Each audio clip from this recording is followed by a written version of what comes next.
የሰው ችግር የሚሰማ ሰው እግዚአብሔር የእሱን ችግር ይሰማዋል። እውነቴን ነው።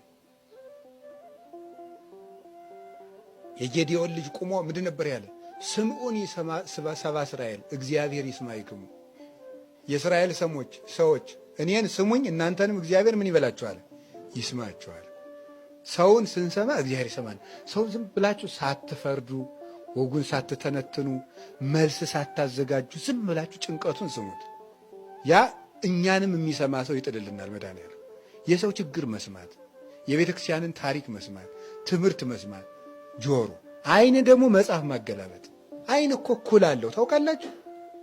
የአይን ኩሉ የእግዚአብሔር ቃል ነው የሚኳል።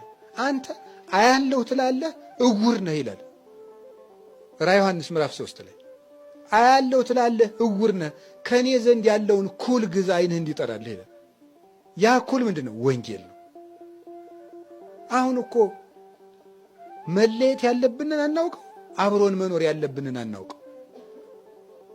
ወዳጅ አይታወቅ፣ ጠላት አይታወቅ፣ ሩቁን አናውቀው፣ ቅርቡን አናውቀው፣ ሲመክሩብን አናውቅ፣ ሲመክሩን አናውቅ። ያ እንዲገባን እኮ የጠራ አይን ሲኖረን ነው። የጠራ አይን የሚኖረን ምን ነው?